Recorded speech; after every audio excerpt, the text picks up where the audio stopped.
Not long ago, the United States of America was a nation of vast opportunity and promise. As the world burned in the fires of the Weltkrieg, U.S. citizens enjoyed a decade of peace and prosperity beyond compare. Through subversion, stalling, and filibustering, U.S. intervention in the Great War was effectively paralyzed. By 1919, American citizens would wake up to newsreel pictures of German soldiers marching through Paris. In Europe, the Weltkrieg was over, but in the Americas, our misfortune had only just begun. By the time the dust had settled, Eastern Europe was marching to the drum of the Kaiserreich, and Western Europe stood dominated by revanchist syndicalist powers. As one of the few remaining democracies, the U.S. was now truly alone. As calamitous poverty gripped the land of liberty, disillusioned young radicals left the home country to fight as volunteers in the many civil wars abroad. When they returned to an emaciated United States, they were eager to spark the embers of civil discontent into the all-consuming fire of revolution.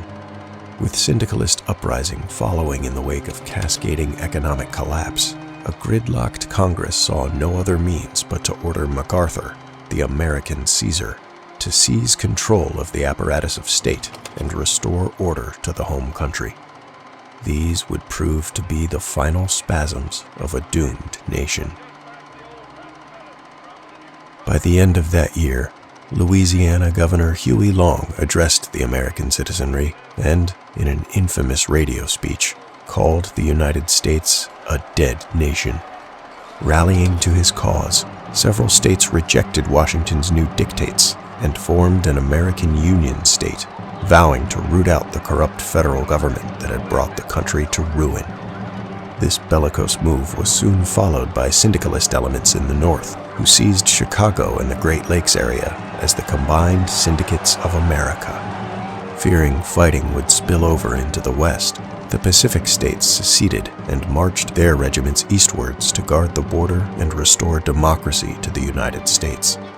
Almost overnight, one of the world's last remaining republics collapsed into the revolutionary chaos that had claimed Russia, France, and Britain a decade earlier. Brother took up arms against brother, and cities across the nation were turned into blazing war zones. More bitter words were never spoken. Second American Civil War. The shattered federal government is now limited to encircled areas of partisan groups and military divisions loyal to MacArthur and Congress. Beset on all sides, we Federalists are fighting a desperate retreat, attempting to safeguard our supply lines to other loyal states in the Midwest. Hounded day and night through the smoldering ruins of our nation's former glory, our cause seems long lost. But we think back to 1776, to Washington. His army swept from New York and New Jersey by the Redcoats, only to return across the icy Delaware and, against all odds, deliver a glorious victory at Trenton. Our fathers fought on, and so shall we. We will unite against these rebels and return the rule of law to our great nation. We will fight on. So rally to the flag, men. For our homes, our families, and our future, we will fight on. As our fathers did, we proclaim this sacred oath. Down with the traitors, up with the stars. Down with the traitors, up with the stars.